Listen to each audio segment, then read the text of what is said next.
बीते दिन सुखविंदर सिंह सुक्खू द्वारा एक और बड़ा फैसला लिया गया, जिसमें हिमाचल प्रदेश कर्मचारी चयन आयोग हमीरपुर को भंग कर दिया गया, जिसको लेकर बहुत से बेरोजगारों की प्रतिक्रिया चेहरे की मुस्कुराहट बनी कि भाई साहब जो भी हुआ बहुत ही बढ़िया हुआ, एकदम सही फैसला लिया गया, जिसे पहले ही लेकर इसे बंद कर देना चाहिए था।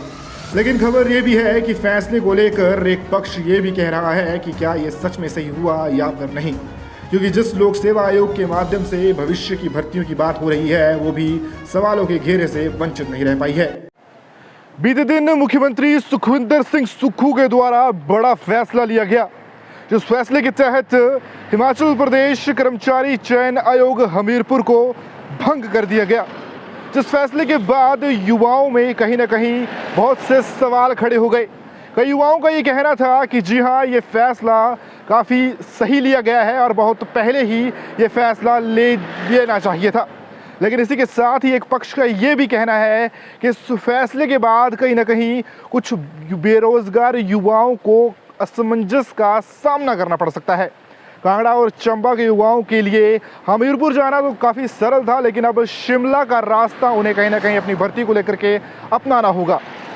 क्या कुछ इस चीज़ को लेकर के प्रतिक्रिया युवाओं की देखने को मिल रही है? बने रहिए जन प्राइम टीवी की इस खास रिपोर्ट में। देखा जाए तो प्रदेश के 8 लाख के लगभग शिक्षित बेरोजगारों के लिए चयन आयोग का बंद होना कोई सुखद समाचार भी नहीं है। ऐसा हम इसलिए कह रहे हैं क्योंकि एक बेरोजगार के लिए चंबा या कांगड़ा से हमीरपुर में भर्ती प्रक्रिया में भाग लेना आसान है, या फिर कांगड़ा से या फिर चंबा से शिमला जाना। कहीं ना कहीं ये परिस्थितियां बहुत कुछ सोचने पर युवाओं को मजबूर कर रही हैं।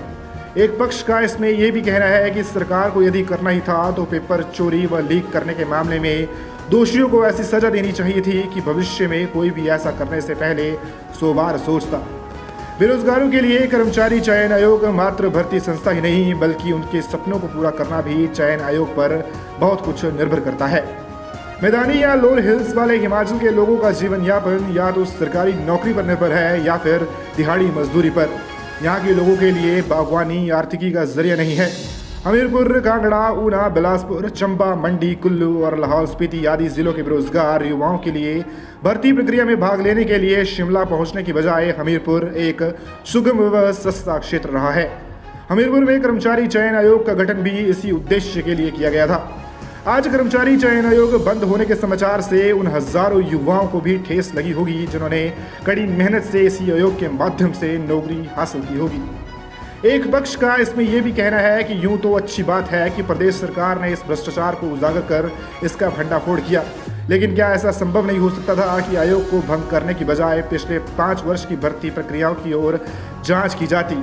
और भी अनैतिक तरीके से सरकारी सेवा में आए हैं, उनके ऊपर भी जांच की जानी चाहिए थी, उन्हें भी बाहर का रास्ता दिखाया जाता। यह भी तो संभव था कि आयोग में मौजूदा पूरे स्टाफ को बदलकर इनके स्थान पर नया स्टाफ लगा दिया जाता। इसमें कम से कम कर्मचारी चयन आयोग का अस्तित्व तो बरकरार रखा जा सकता था।